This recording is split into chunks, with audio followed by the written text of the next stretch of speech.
নমস্কার। যুক্তি তর্ক সঙ্গে অর্কই আপনাদের স্বাগত। আপনাদের সঙ্গে আমি অর্কপ্রভ সরকার। রাজনৈতিক ভূমিকম্প, এই লব্ধটা খুব চেনা।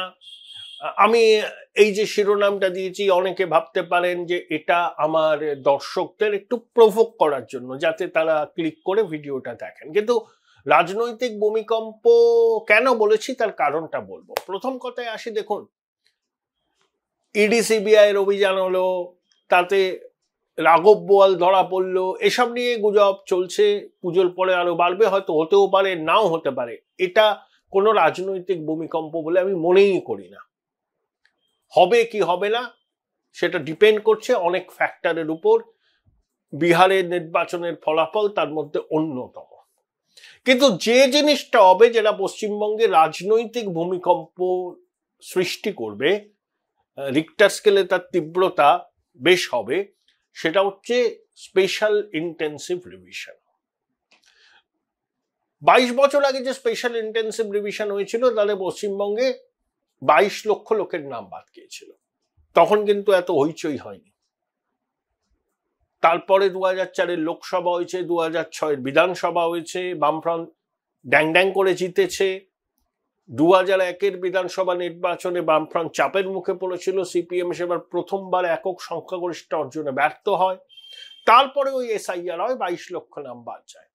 তখন হয়তো ভোটার ছিল টোটাল 4.5 কোটির একটু বেশি, এখন সেটা 7,64,00,000, 3 কোটি বেড়েছে এই 2 দশকের একটু বেশি সময়। যেটা তৃণমূল কংগ্রেস কি বলছে, তাদের ইন্টারনাল অ্যাসেসমেন্ট কম করে 70 লক্ষ নাম বাদ যাবে এসআইআর হলে। আর বিজেপির দাবি কম করে 1 কোটি নাম বাদ যাবে এসআইআর হলে। তার মধ্যে সিংহভাগ রাজ্যের শাসক দলের ভোট ব্যাংক। এখন তৃণমূল এবং বিজেপির মধ্যে প্রাপ্ত ভোটের ফারাক 44-45 লক্ষ। শতাংশের বিচারে 6-6.5%। আমি লোকসভাকে মাপকাঠি ধরলাম, তারপরে তো গঙ্গা দিয়ে অনেক জল বয়ে গেছে। এখন দুটো দলের ভোটের শতাংশের বিচারের পার্থক্য হয়তো 2-3%। তার পিছনে কারণ হচ্ছে বাংলাদেশের পালাবদল, হিন্দু নিধন, মুর্শিদাবাদের শামসেরগঞ্জ, মালদার ঘটনা, পেহেলগামে ধর্ম পরিচয় জেনে জঙ্গি হানা, নৃশংসভাবে খুন করা, অপারেশন সিন্দুর, এই সমস্ত কিছু। হিন্দু কনসলিডেশন হয়েছে, মুসলমান কনসলিডেশন তৃণমূলের পক্ষে আগেও ছিল, এখনো আছে।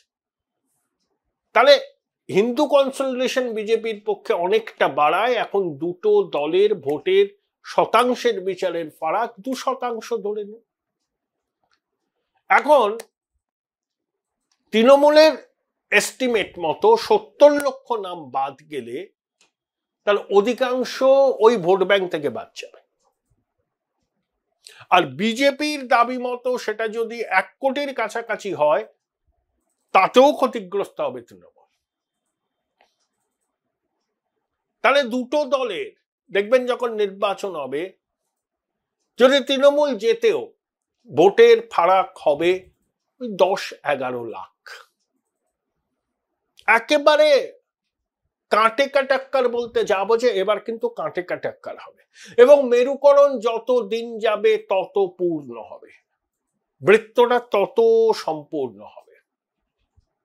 এখনো পশ্চিমবঙ্গে 2024-এর লোকসভা নির্বাচনে হিন্দু ভোটের 56% বিজেপি পায়।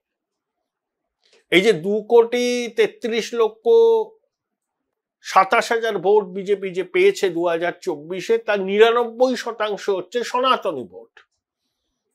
এই সনাতনীরা মাতৃশক্তি, বিশেষ করে তারা সরকারের সুযোগ সুবিধা পায়, লক্ষ্মীর ভান্ডার, কন্যাশ্রীর, তারাও সুবিধা প্রাপক, কিন্তু তাও তারা ভোটটা কিন্তু বিজেপিকে দিয়েছে।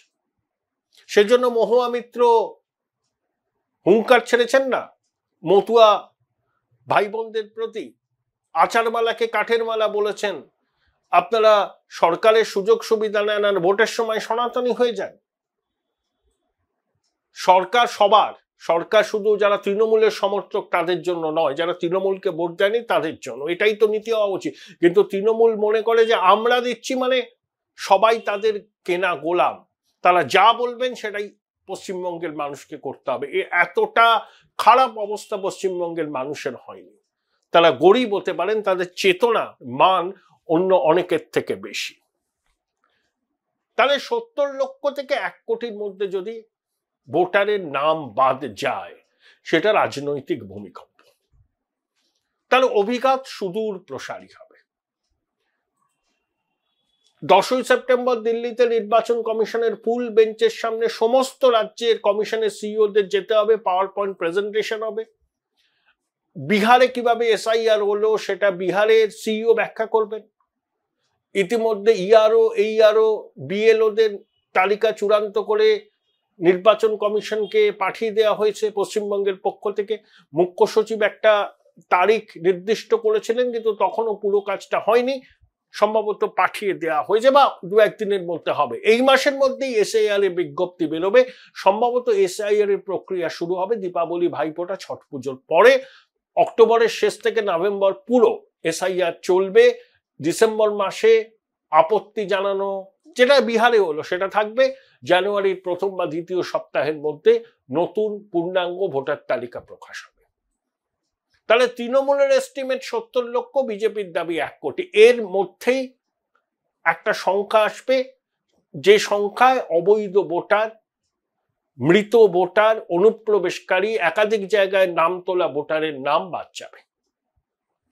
2025-এর 1 জুন থেকে 5ই অগস্ট পর্যন্ত পশ্চিমবঙ্গে 10,04,000 জন নতুন ভোটার হিসাবে ভোটার তালিকায় নাম তোলার জন্য আবেদন করেছেন। তার 40% কমিশন বাতিল করে দিয়েছে। বাকি 6 লক্ষে প্রসেসিং এ আছে, এখনো চূড়ান্ত সিদ্ধান্ত হয়নি। সীমান্তবর্তী জেলাগুলোতে জনবিন্যাসের যে পরিবর্তন হয়েছে আমরা জানি। তার মূল কারণ অনুপ্রবেশ, এবং সেখানকার বাংলাদেশ সীমান্ত লাগোয়া বিধানসভা কেন্দ্রগুলিতে ভোটারের সংখ্যা 2009 যা ছিল 2024-এ তার থেকে কোথাও 50%, কোথাও 55% বৃদ্ধি পেয়েছে। অস্বাভাবিক। যেখানে জাতীয় কর 7%। আবার রাজ্যের অন্য বিধানসভা কেন্দ্রগুলোতে, যেগুলো সীমান্ত সংলগ্ন নয়, সেখানে ভোটার সংখ্যার বৃদ্ধির হার জাতীয় গড়ের কাছাকাছি বা জাতীয় গড়ের থেকে একটু কম। তাহলে অস্বাভাবিকতা আমরা বুঝতেই পারছি। এসআইআর হলে এগুলো বাদ যাবে। এগুলো কিন্তু ভোট ব্যাংক। ডোমিসাইল সার্টিফিকেট দেওয়ার হিড়িক শুরু হয়ে গেছে। তাড়াতাড়ি ভোটার তালিকায় নাম তোলা। ইলেকশন কমিশন নতুন ভোটার কার্ড পাঠাবে বাড়ি বাড়ি, স্পিড পোস্টের মাধ্যমে। সমস্ত খোলনলচেরা বদলানো হচ্ছে। ওই যারা ভাবেন না যে ইডি সিবিআই অভিযান রাঘব বোয়ালকে ধরলে পরেই রাজনৈতিক ভূমিকম্প হবে, সেটা একটা অন্য আসপেক্ট। সেখানে তরজা হবে, ভোট আসলে ইডি সিবিআই তৎপর হয়, তৃণমূল ন্যারেটিভ তৈরি করবে, বিজেপি বলবে চোর ধরো, জেল ভরো, খুব উত্তেজনায় আগুনে আঁচ পোহাবেন রাজ্যবাসী। কিন্তু নির্বাচন কমিশন একটা নির্ভুল ভোটার তালিকার মাধ্যমে ভোট করাতে চাইছে, এবং সেটা তারা ইমপ্লিমেন্ট করবে। যত বাধা আসুক করবে। খুব বাধা দিলে এই সরকারের টেনিওরে এসআইআর হবে না। এই সরকারের মেয়াদ শেষ হয়ে যাওয়ার পর রাষ্ট্রপতি শাসন জারি করে এসআইআর হবে, এবং তারপর নির্ভুল ভোটার তালিকাকে সামনে রেখে বিধানসভা নির্বাচন 26-এ হবে। নান্য পন্থা এছাড়া কোনো পথ নেই। তাহলে রাজনৈতিক ভূমিকম্প হবে এই এসআইআর এর মধ্যে দিয়ে।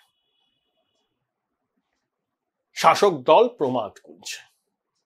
তারা বাইরে খুব আস্ফালন করছে। ছোটবাবু বলছে 10 লক্ষ লোক নিয়ে নির্বাচন কমিশন ঘেরাও করব, 2000 লোক নিয়ে দেখান। আবার তলায় তলায় রাজ্য প্রশাসন নির্বাচন কমিশনকে বার্তাও পাঠাচ্ছে আমরা সহযোগিতা করতে প্রস্তুত, যদিও তারা পূর্ণ সহযোগিতা করবে না। বামালনড়ি বিল্ডিং থেকে ইলেকশন কমিশনের অফিস, সিওর অফিস সরানোর জন্য শিপিং কর্পোরেশন অফ ইন্ডিয়ায় স্থানান্তরিত হওয়ার কথা। 2 তলা, গাড়ি পার্কিং এর ভালো ব্যবস্থা, কিন্তু এখনো রাজ্য সরকার সবুজ সংকেত দিচ্ছে না। নির্বাচন কমিশনের দপ্তরে লোক নিয়োগ করতে হবে, শূন্য পদ আছে, সেটা নিয়েও অচল অবস্থা। ফিনান্সিয়াল ইন্ডিপেন্ডেন্স চাইছে দেশের নির্বাচন কমিশন রাজ্যের নির্বাচন কমিশনের জন্য, সেখানেও নবান্ন গড়িমসি করছে। প্রত্যেকটা রাজ্যে সিইওর অফিসের সঙ্গে সংশ্লিষ্ট রাজ্য প্রশাসনের কোনো যোগাযোগই নেই, ব্যতিক্রম পশ্চিমবঙ্গ। এখানে স্বরাষ্ট্র মন্ত্রক নিয়ন্ত্রণ করে, বা স্বরাষ্ট্র মন্ত্রকের যিনি চার্জে আছেন স্বরাষ্ট্র সচিব, তিনি পদমর্যাদায় প্রিন্সিপাল সেক্রেটারি। আর নির্বাচন কমিশনের সিইও রাজ্যের মনোজ আগরওয়াল, তিনি পদমর্যাদায় অ্যাডিশনাল চিফ সেক্রেটারি। এখানেও একটা সমস্যা। তাই রাজ্য সরকার সহযোগিতা করবে বলছে, কিন্তু বাস্তবে কতটা করবে তা নিয়ে তো আমার সংশয় আছে, সবারই হয়তো সংশয় আছে।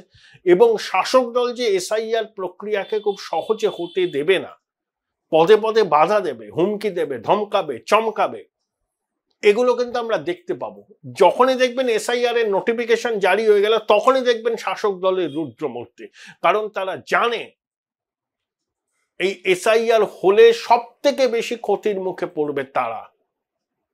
সেই রাজনৈতিক ভূমিকম্প আগাম আঁচ করেই শাসক দল কিন্তু কোমর বেঁধে নেমেছে, কমিশনের বিরুদ্ধে বিষোদ্গার করছেন।